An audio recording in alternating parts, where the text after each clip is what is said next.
প্রিয় দর্শক, সংবাদপত্রে বাংলাদেশ অনুষ্ঠান থেকে আমি রেজানুর রহমান আপনাদেরকে স্বাগত জানাচ্ছি। বিভিন্ন জাতীয় দৈনিকে প্রকাশিত খবরের বিশ্লেষণ নিয়ে আমাদের আজকের এই অনুষ্ঠানে অতিথি হিসাবে উপস্থিত আছেন লেখক গবেষক ডক্টর মুস্তাফিজুর রহমান। কেমন আছেন? আমি ভালো আছি আলহামদুলিল্লাহ। আপনি ভালো? মানে এই যে একটা সংস্কৃতি আছে আর কি, দেখা হলে জিজ্ঞেস করি আমরা কেমন আছেন, তো লোকটা ভালো নেই তারপরে বলো আমি ভালো আছি। এটা একটা আন্তরিকতা। অনেক ধন্যবাদ আপনাকে। পত্রপত্রিকার শিরোনাম পড়ে শোনাই, তারপর আলোচনায় যেতে চাই। প্রথম আলো, জাতীয় সংসদ নির্বাচনের তফসিল ঘোষণা আজ। 2 উপদেষ্টার পদত্যাগ, আজ তফসিল ঘোষণা মাত্র কার্যকর। দৈনিক যুগান্তর, তফসিল ঘোষণা আজ সন্ধ্যায়, নির্বাচন 12 ফেব্রুয়ারি, পদত্যাগ করলেন 2 ছাত্র উপদেষ্টা। দৈনিক সমকাল, 125 আসনে প্রার্থী ঘোষণা এনসিপির, 2 তরুণ উপদেষ্টার পদত্যাগ, একজন নির্বাচনে যাচ্ছেন। কালের কণ্ঠের শিরোনাম, তফসিল আজ সন্ধ্যায়, চিকিৎসায় সাড়া দিচ্ছেন খালেদা জিয়া। দৈনিক ইত্তেফাক, নির্বাচন করতে উপদেষ্টার পদ ছাড়লেন মাহফুজ ও আসিফ, স্বাস্থ্য বিবেচনায় যে কোনো সময় খালেদা জিয়াকে বিদেশে পাঠানো হতে পারে। বাংলাদেশ প্রতিদিন, সবার নজর ইসির দিকে, আন্দোলনের সঙ্গী হচ্ছে প্রতিপক্ষ। নেতাকর্মীদের উদ্দেশ্যে তারেক রহমান, এখনই মাঠে নেমে পড়ুন, নইলে দেশ ধ্বংস হয়ে যাবে। মানবজমিনের শিরোনাম, অচল ঢাকা, তীব্র দুর্ভোগ, মোবাইল ব্যবসায়ীদের অবরোধ, ফয়েজ তৈয়বের পদত্যাগ দাবি। দৈনিক খবরের কাগজ, পদত্যাগ করেছেন আসিফ মাহফুজ, আরও 60 রিক্রুটিং এজেন্সির বিরুদ্ধে মামলা আজ, ভোটের তারিখ জানা যাবে আজ। আমার দেশ, তফসিলের আগে পদত্যাগ 2 ছাত্র উপদেষ্টার। দৈনিক সময়ের আলো, এনসিপির প্রার্থী ঘোষণা করল 125 আসনে। ইনকিলাবের শিরোনাম, কাঙ্ক্ষিত ভোটের ঘোষণা আজ। দৈনিক করতোয়া, তফসিল ঘোষণা আজ, আসিফ ও মাহফুজের পদত্যাগ। রূপালী বাংলাদেশ, মাহফুজ আসিফ ভোট যুদ্ধে নামছেন, দল নিয়ে ধোঁয়াশা, শঙ্কা কাটিয়ে ছুটছে নির্বাচনী ট্রেন। এই যে নির্বাচনী ট্রেন ছুটছে, এটা আমরা খুব আশঙ্কা, প্রশ্ন, নানা কথা বলা হবে, কবে নির্বাচনী ট্রেন ছুটবে। জাতীয় সংসদ নির্বাচনের তফসিল ঘোষণা আজ। একটি পত্রিকা শিরোনাম করেছে যে 12ই ফেব্রুয়ারি নির্বাচন হবে। কি অবস্থা, কি বলবেন? না, এটা আমাদের সবার কাঙ্ক্ষিত, যে আমরা সবাই এক্সপেক্ট করছি একটি অবাধ, নিরপেক্ষ, অংশগ্রহণমূলক একটি ইলেকশন হোক, যার মাধ্যমে জনগণ যেন তার ভোটাধিকার প্রয়োগ করতে পারে। এটা আমাদের সবার প্রত্যাশা। আর 12ই ফেব্রুয়ারি এটি আমিও এজিউম করেছিলাম, কেননা নির্বাচন আমাদের দেশে বৃহস্পতিবারে হওয়ার ছুটির আগের দিন। হ্যাঁ, ছুটির আগের দিন। সো 5ই ফেব্রুয়ারি অথবা 12ই ফেব্রুয়ারি, দুটো ছিল। 12ই ফেব্রুয়ারি আমাদের দিক থেকে, এরপরই তো আবার রোজা শুরু হবে, এরপরের সপ্তাহে আবার রমজান আসছে, যে পবিত্র মাহে রমজান। তো আমাদের দিক থেকে প্রত্যাশা থাকবে, অনেক হয়তো বিপদ আসবে, অনেক ঝড় ঝঞ্ঝা আসবে, বাট নির্বাচন কমিশনকে একটি সুষ্ঠু, সঠিক, সুন্দর, গ্রহণযোগ্য একটি নির্বাচন, যে নির্বাচনে জনগণ যেন ভোট দিতে পারে, যেটা আমাদের কাঙ্ক্ষিত প্রত্যাশা। আপনি যেটা বললেন সেটাই তো আসলে প্রত্যাশা সবার। এবং মাননীয় প্রধান উপদেষ্টা তার যেখানেই উনি কথা বলছেন সেখানেই কিন্তু জোর দিয়ে উনি বলছেন যে ইতিহাসের একটি শ্রেষ্ঠ সুষ্ঠু নির্বাচন তিনি করবেন। ইতিহাসের শ্রেষ্ঠ হবে কিনা জানি না, তবে আমরা সবাই প্রত্যাশা করি যেন একটি সুষ্ঠু, গ্রহণযোগ্য নির্বাচন হয়। একটা গ্রহণযোগ্য শব্দটা আমি চাই, যে কেউ যেন না বলে যে এই নির্বাচনে সূক্ষ্ম কারচুপি হয়েছে বা পুকুর চুরি হয়েছে, এই ধরনের শব্দগুলো আমরা শুনতে চাই না। সবাই যেন এমন একটি গ্রহণযোগ্য নির্বাচন হবে, যিনি একজন তো জিতবে, একটি দল তো ক্ষমতায় যাবে বা একটি অ্যালায়েন্স ক্ষমতায় যাবে, আর যারা প্রতিপক্ষ হবে, যারা ক্ষমতায় যাবে তারাও যেন হ্যাপি থাকে, এবং যারা প্রতিপক্ষ তারাও যেন গণতন্ত্রের স্বার্থে এই নির্বাচনের ফলাফলকে মেনে নেয়। আপনি কি এই মুহূর্তে রাজনৈতিক দলগুলোর যে শিষ্টাচারী বলবো, যেভাবে তারা কথাবার্তা বলছে, একজন অপরকে দোষারোপ করছে, তাতে কি আপনি দেখছেন নাকি রাজনীতির মাঠে এরকম বাহাস হয়? রাজনীতির মাঠে এরকম বাহাস হয়। আপনি যদি দেখেন ভারতের নির্বাচন, আচ্ছা, আমেরিকান নির্বাচন কি বাজেভাবে হলো, কিন্তু দিন শেষে ফলাফল কিন্তু তারা মেনে নিয়েছে।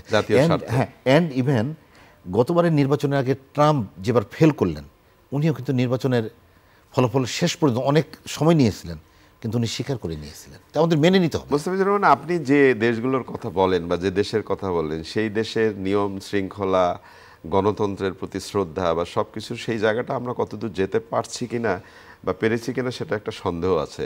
সেই আলোচনায় যাব না। দুই ছাত্র উপদেষ্টাকে নিয়ে নানা প্রশ্ন উঠলো, তারা কি নির্বাচন করবেন নাকি তারা পদত্যাগ করবেন কি, এইরকম নানা ধরনের আলোচনা, এবং গতকালও আলোচনা চলছিল আদৌ কি তারা পদত্যাগ করবেন। আজকে পত্রপত্রিকার শিরোনাম দুই উপদেষ্টার পদত্যাগ।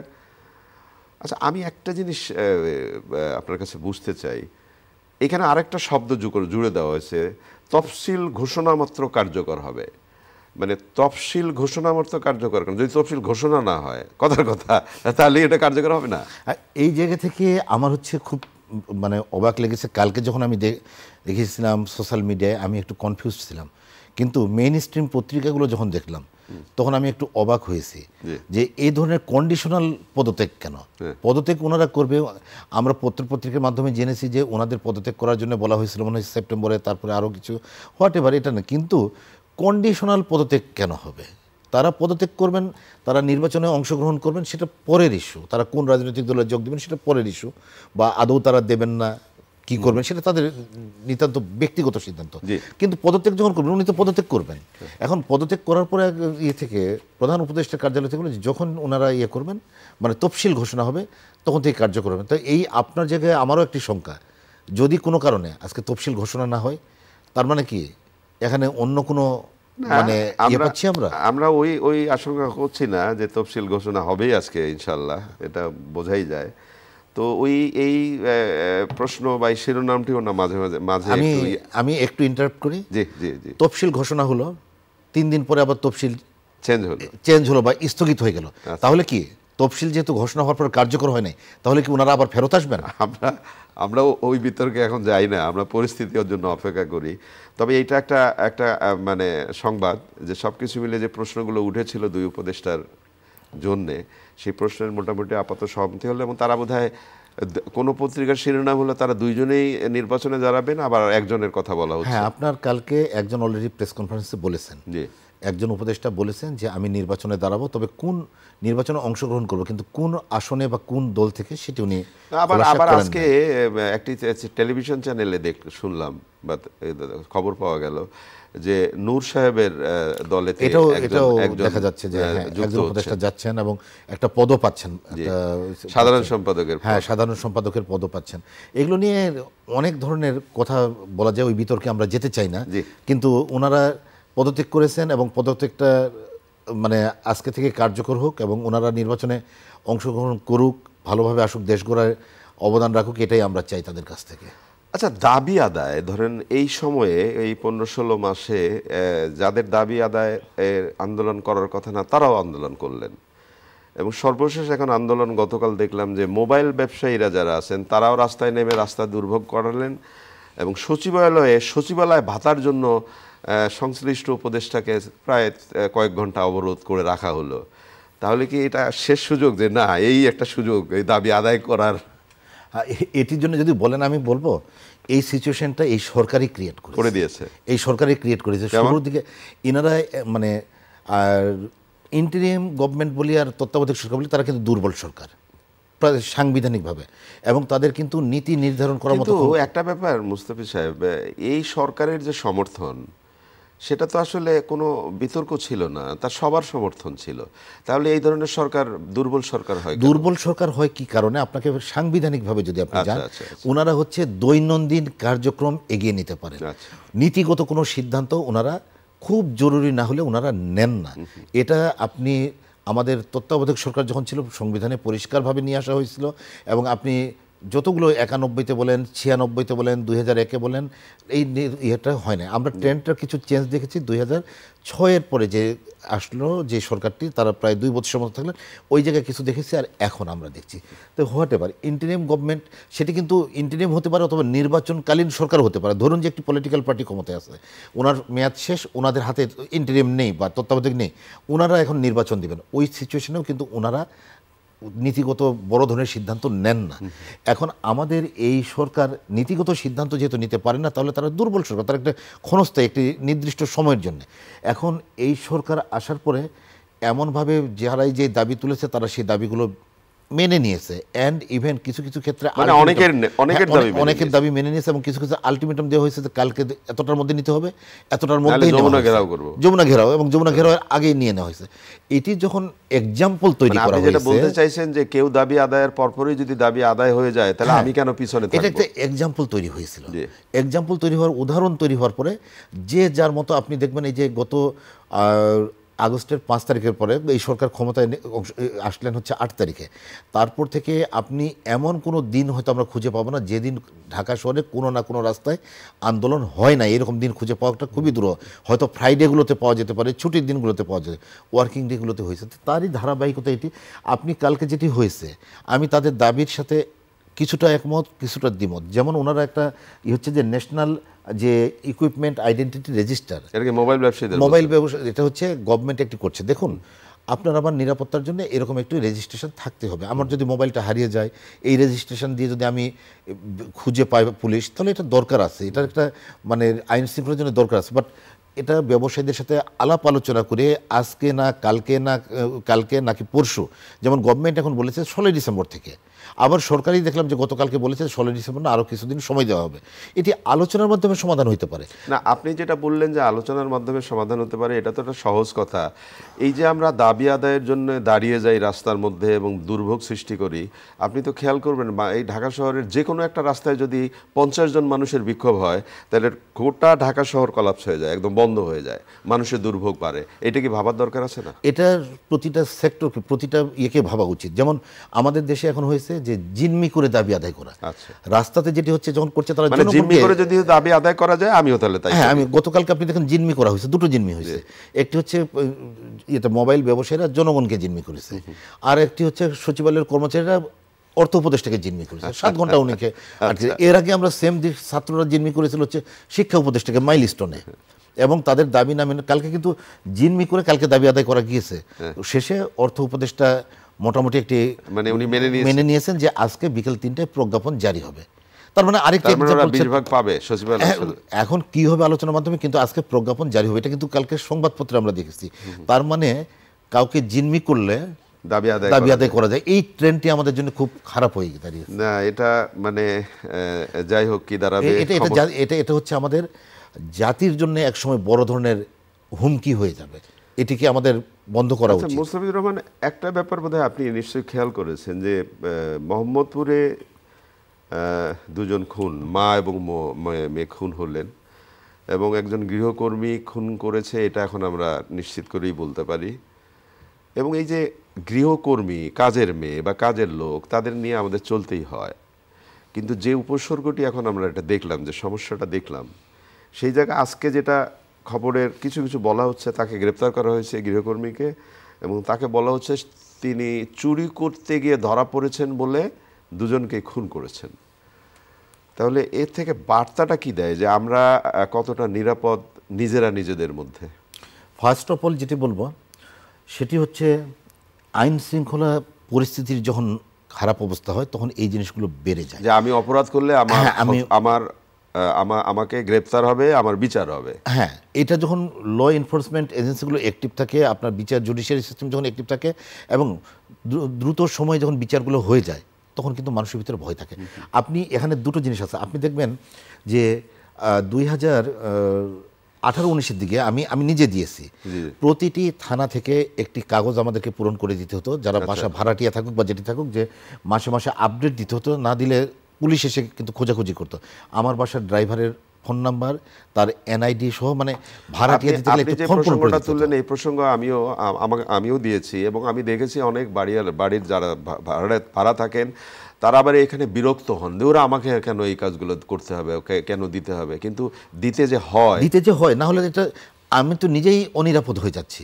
এখন আমাদের যদি এটি একবারে আইনগতভাবে থাকতো যে আমি যখন কাউকে নিয়োগ দিব, আপনি যদি আমাকে নিয়োগ দেন তাহলে কিন্তু আমার কিছু কাগজপত্র চেক করবেন, তো ওটাও তো একটা নিয়োগ। ওই যে কাজের বুয়াকে আমি প্রথমে ওই ফ্যামিলিটাকে বলবো, ওনারা যদি আমাদের সিস্টেমটা থাকতো, নিয়োগ দেওয়ার সময় তার এনআইডির কপিটা রাখা হতো, তাকে তো ট্রেসই করা যাচ্ছিল না যে সে কে, আয়েশা কি তার আসল নাম না সদ্য নাম, পরে কোনোভাবে অন্ততপক্ষে আর কিছু না হোক তার ছবিটা তো আপনি তুলে রাখবেন মোবাইলে। ছবি এবং এনআইডি এই দুটো ম্যান্ডেটরি করা হচ্ছে, জনসচেতনতা এখানে বাড়ানো উচিত।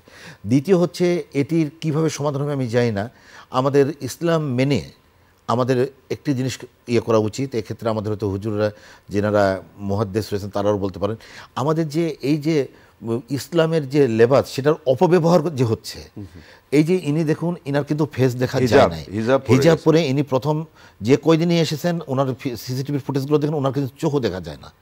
তো এই যে অপব্যবহার আমাদের পর্দার নামে অপব্যবহার, গুরুত্বপূর্ণ কথা বলেছেন। এখন যদি ওই মেয়েটাকে বলা হয় যে তুমি কেন হিজাব পরে আসছো, চোখ খোলো, তখন সে বলবে যে না আমি বেপর্দা হতে পারবো না।